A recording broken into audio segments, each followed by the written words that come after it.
All right, you guys, sorry for the dramatic intro, but listen, NOAA has officially updated its forecast for the 2026 hurricane season, and I'm gonna let you know what that forecast is and what we could expect for this season in general. However, I'm also going to let you guys know why I think August is going to be the month that we see the next named storm and that we actually could see hurricane season start to ramp up in the Atlantic. So stick around for that because the models are hinting to something a little bit suspicious. Okay, so boom, this was the forecast that NOAA came out with back in May for the hurricane season here in the Atlantic for 2026.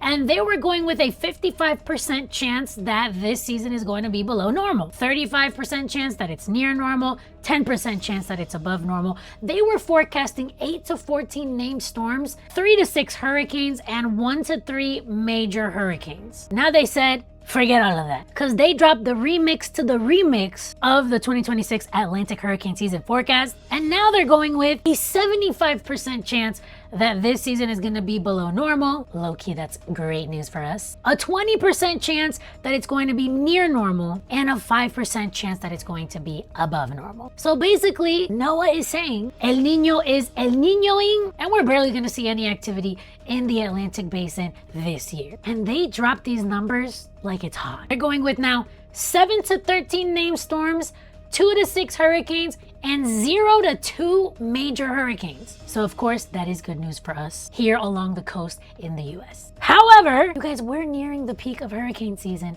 coming up in September, and things are gonna start to get active in the Atlantic basin over the next couple of weeks with these tropical waves coming off the coast of Africa. So let's talk about that right now. Over the next couple of weeks, we're gonna start to see several tropical waves make their way off the coast of Africa and move west, trying to make a run towards the Caribbean or even the east coast of the United States. Now, are they going to be able to reach us? Well, let's see what they have in their favor. First and foremost, water temperatures over here are very warm. Several spots are over 80 degrees, but a lot of these tropical waves are going to be contending with dry air, Saharan dust, and especially wind shear. What the heck is wind shear, you may ask? All you have to know is that the winds are not going to be favorable for hurricanes to form and to stay together. However, it depends on the track that these tropical waves take. Because listen, over here in the Caribbean, where you see these reds, that is very high wind shear, or I should say lots of wind shear. So anything that really tries to move into the Caribbean, it's basically going to be meeting a wall, okay? And yes, we are going to be dealing with wind shear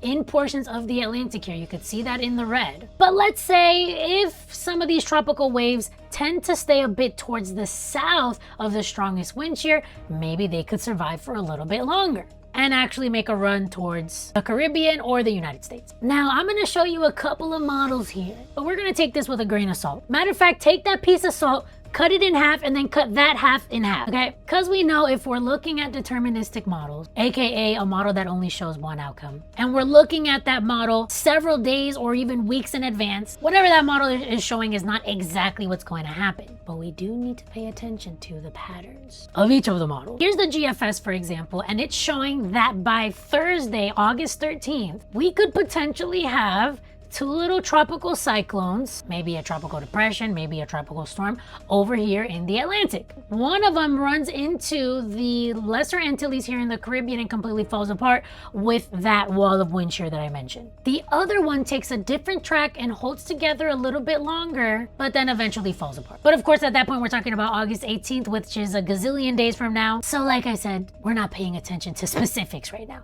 We're only looking at patterns. The Euro, for example, showing that by next Thursday, August 13th, we could have a tropical storm, tropical depression, trying to make its way towards the west, and then trying to track towards the west, but kind of falling apart. Okay, listen, even the Canadian model is showing that something forms over here where you see that L, and even actually makes it to the Lesser Antilles in the Caribbean, probably has a weak storm. We're talking about maybe a tropical storm breaching this area before completely falling apart. And even the icon is showing more of the same with potentially 2 little storms here in the Atlantic. So what is the overall pattern? Okay, these tropical waves are basically going to try to get their act together as they move towards the west. Okay, and everything is going to depend on how that shear lines up, the dry air, and even Saharan dust. But now we're going to look at ensemble models, which by the way are much better to look at this stage in the game. We're talking about, you know, we're several days, even weeks out from something trying to form and head towards the west. Basically, we're looking at several different outcomes on the same map that could be possible. So the GFS hinting towards something trying to move into the Caribbean, but falling apart before it ever gets to do so. And we have some tracks moving towards the north, some of these even getting awfully close here to the east coast of the US, but most of these on the weaker end, except for where you see the 985, that could potentially be a category 1 hurricane, for example, so we would have to watch. By the way, if you hear sirens or any weird noises in the background, don't worry, it's not the popo trying to get me. I just live on a super busy intersection and this is like all day, all night. Okay. Anyways, back to the ensemble models. Here's what the Euro ensembles show. Also showing something trying to move into the Caribbean, but likely falling apart before it ever gets to do so. And it's showing some other tracks here, taking a track more towards the north and a little bit stronger here. 976 millibars, 986 millibars. Those would be hurricanes more than likely, getting awfully close to the east coast of the United States. But of course, that's way far in advance. So what's the deal with all this information? Do I think that there's just this huge hurricane threat? No. But could more tropical waves off the coast of Africa try to move into the Atlantic and try to get their act together? Yes. Could these tropical waves basically run into unfavorable conditions that'll make it hard for them to stay together and to eventually form into a hurricane? Also yes. Is it completely impossible and out of the question? No. In the next week or so, could we have our next named system, next named tropical storm? That is a possibility. But don't let these people on YouTube freak you out, okay? Not just YouTube, but just on social media in general. I see that there's real estate agents trying to do meteorology on social media. They just post one outcome and get everybody to freak out. Now, you see what I did? I showed you guys everything. That's why it's important to subscribe, because I give you guys the full picture, okay? So yeah, basically overall, activity in the Atlantic could potentially ramp up.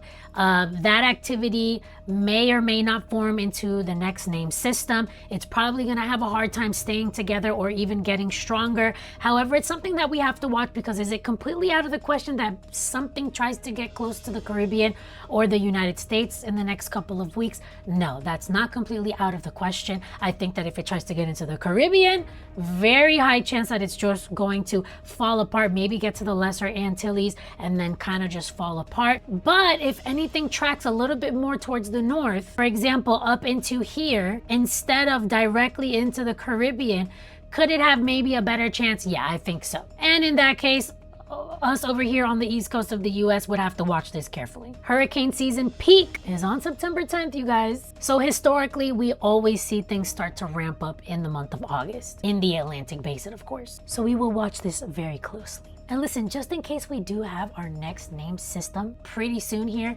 these are the names, okay? We've got Cristobal, or Cristobal in Spanish. It's hard for me to say that in English. Dolly, Eduard, that's an interesting spelling.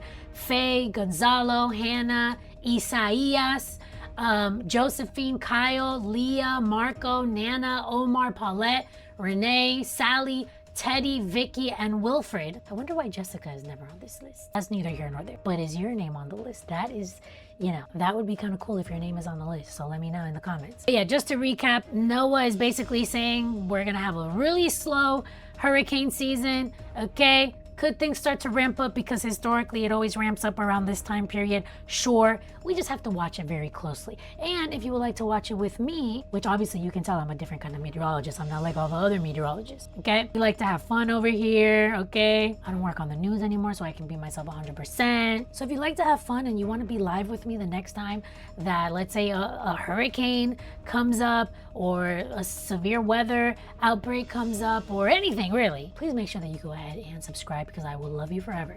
All right? If you were ever wondering what a meteorologist is like when they're not on air, that's me, okay? We have fun here, even in the live streams, you know, We have fun there too. We laugh. We talk about all different types of topics. If I have to roast somebody in the chat, I will. You know what I'm saying? If they're being disrespectful or something like that. So listen, come on board. Join the fun. Why not subscribe?